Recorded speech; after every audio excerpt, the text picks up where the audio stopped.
राधे राधे दोस्तों, कैसे आप लोग। तो चलिए बात करते हैं इसके कुछ खबरों के बारे में। तो पहली अपडेट आ रही है कृषदीप की तरफ से। तो सन्नीदीप को उनके एक वीडियो की वजह से काफी ज्यादा अप्रिशिएट किया जा रहा। वो कुछ ऐसा सन्नीदीप और दीपिका गुप्ता ने कोलैब करके एक वीडियो शेयर किया। एंड इस वीडियो में दोनों जनों ने एक बहुत ही बड़ी प्रॉब्लम को उठाया है, जो की अक्सर छिपा लिया जाता है या फिर सोसाइटी की सो कॉल्ड बदनामी की वजह से कॉल आउट नहीं किया जाता। तो बेसिकली इस वीडियो में दीप एंड दीपिका ने फीमेल के अगेंस्ट जो भी मोलेस्टेशन हो रहे हैं या फिर जो भी हरासमेंट होते हैं उन सभी के बारे में बात किया है। एंड जो इंसिडेंट दीपिका ने शेयर किया वो काफी ज्यादा शॉकिंग है। दीपिका बताती है कि कुछ लड़कियों को उनके ही घर में मोलेस्ट या फिर हरास किया जाता है। फर्दर वो एक इंसिडेंट भी शेयर करती है, जिसका एक छोटा सा वीडियो क्लिप देख सकते हैं। बड़ी वीडियो क्लिप देखने से पहले आपसे रिक्वेस्ट है कि कृषदीप की इस वीडियो को देखिएगा जरूर। एक स्टोरी भी है, मैं तेरे को बताती हूँ। मेरे एक नोन में एक फ्रेंड है, ठीक है।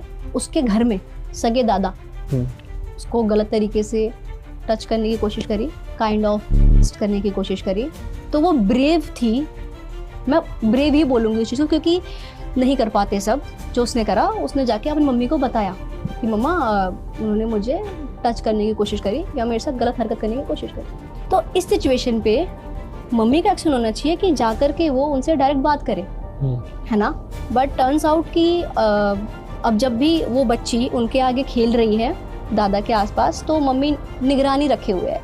तो फीमेल हरासमेंट की बात आ ही गई है, तो एक और केस के बारे में बात कर लेते हैं। तो हम लोगों ने अक्सर नोटिस किया होगा कि अगर घर का बेटा किसी दूसरी कास्ट की लड़की से प्यार कर ले या उसे भगाकर शादी कर ले, तो कुछ दिनों बाद फैमिली धीमे धीमे इस चीज को मान जाती है। पर लड़कियों के केस में ऐसा नहीं होता। इस सेम के घर की सारी इज्जत और मर्यादा उनके ही हाथ में दे दिया जाता है। हालांकि मैं यहाँ पर कास्टिज्म प्रमोट नहीं कर रहा, बट ये फैक्ट है, क्योंकि अगला जो न्यूज में बताने वाला हूँ वो इसी से रिलेटेड है। तो आपको बता दूं कि महाराष्ट्र के नांदेड़ में लड़की के भाई और पिता ने मिलकर लड़की के बॉयफ्रेंड सक्षम का कर दिया। अब बता दूं कि सक्षम और आंचल के भाई दोस्त थे और धीमे धीमे उनकी दोस्ती प्यार में बदलने लगी। और जब इस चीज के बारे में आंचल के भाई को पता लगा तो घर में कलेश होना शुरू हो गए। और वो भी इसलिए क्योंकि सक्षम जो था वो बुद्धिस्ट था और आंचल हिंदू थी। और जब आंचल ने सक्षम को न छोड़ने का डिसीजन दे दिया तो उसके भाई और पिता ने मिलकर सक्षम को ही मार दिया। जिसके बाद आंचल ने मरे हुए सक्षम के हाथ से अपनी मांग में सिंदूर भरा और ये डिसाइड किया कि अपने घर कभी भी नहीं जाएगी, बल्कि सक्षम को अपना हस्बैंड मारकर पूरी लाइफ उसी के घर में रहेगी एज अ विधवा। तो इस केस को देखते हुए एक कविता की लाइन याद आती है, जो ये है कि जाती है कि जाती नहीं। तो उसी साल बात करते हैं ट्रैवलर नोमैड शुभम के बारे में। तो चलिए, नोमैड शुभम ने रियल हिट वालों के साथ एक पॉडकास्ट किया, जिसमें उन्होंने इंडियन एम्बेसी जो फॉरेन में काम कर रही है उनको एक्सपोज कर दिया। तो इस पॉडकास्ट में शुभम बताते हैं कि एक बार वो और उनके अमेरिकन फ्रेंड ब्रायन अफगानिस्तान में फंस गए थे बिकॉज ऑफ वॉर। तो जब शुभम ने अफगानिस्तान बेस्ड इंडियन एम्बेसी को कॉल किया हेल्प के लिए, तो उनका ये कहना था कि वॉर के टाइम पर यहाँ क्यों आए और अपने पापा से पूछ कर आई हो कि नहीं। लिटरली इंडियन एम्बेसी ने उनसे ऐसा बोला। जिसके बाद उनके अमेरिकन फ्रेंड ब्रायन ने जब अमेरिकन एम्बेसी को कॉल करते हुए हेल्प मांगा, तो अमेरिकन एम्बेसी ने तुरंत रेस्पॉन्ड किया और अपनी मिलिट्री के लोग भेजे ताकि ब्रायन को और शुभम को वहाँ से निकाल पाए। और अफगानिस्तान छोड़ने के लिए भी अमेरिकन एम्बेसी वालों ने ही सारा खर्चा उठाया। और साथ में शुभम थे तो उनकी भी हेल्प अमेरिकन एम्बेसी ने ही किया।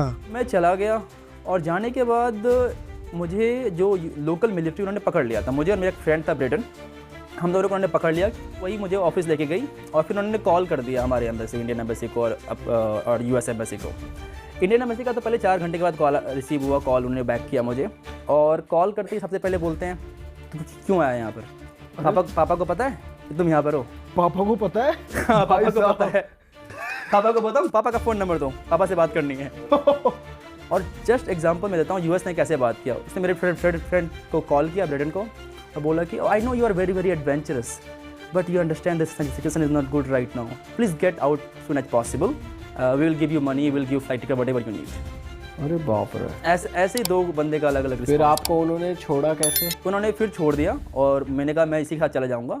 फिर यूएस एम्बेसी ने ही मेरी हेल्प। तो आफ्टर वाचिंग दिस वीडियो मुझे ये समझ में नहीं आता कि जो इंडियन एम्बेसी फॉरेन में काम कर रही है वो करती क्या है, क्योंकि ऐसा कई इंडियन ट्रैवलर के साथ हो चुका है और इंडियन एम्बेसी कोई भी हेल्प नहीं करती। यहाँ तक कि एक बार ऐसे ही डॉक्टर को जेल भी जाना पड़ गया था, तभी इंडियन एम्बेसी ने कोई भी हेल्प नहीं किया था। तो इस मैटर के रिगार्डिंग आप लोग क्या कहना चाहेंगे, कमेंट सेक्शन में बताइए जरूर। तो उसी साथ बात करते हैं फिजिक्स वाला के बारे में। तो क्या फिजिक्स वाले कुछ छुपा रहे हैं या उनकी कंपनी अच्छा परफॉर्म नहीं कर रही? तो मैं ये इसलिए बोल रहा हूँ क्योंकि सलीम मोहक मंगल ने एक वीडियो शेयर किया, द IPO स्कैम। एंड इस वीडियो में जो IPO आ रहे थे टाइम पर उनके बारे में डीपली बात किया। तो इस वीडियो की स्टार्टिंग में वो बताते हैं कि जब फिजिक्स वाला अपना IPO लॉन्च करने वाला था तो उनके पास एक ऑफर आया था और वो ये कि मोहक मंगल फिजिक्स वाला के IPO को प्रमोट करे, फिजिक्स वाला की पॉजिटिव और नेगेटिव साइड की बात करें, बट ओवरऑल में ये बोले कि ये कंपनी अच्छी या बुरी नहीं, बल्कि इस कंपनी ने बहुत अच्छा ग्रोथ किया है, ताकि जब भी फिजिक्स वाला का IPO आए तो लोग उसमें ज्यादा से ज्यादा इन्वेस्ट करें। पहले मुझे एक ब्रांड एजेंसी का ईमेल आया, वो चाहते थे कि मैं एक वीडियो बनाऊं एक कंपनी को प्रमोट करने के लिए जिसका IPO होने वाला है। ब्रीफ ये था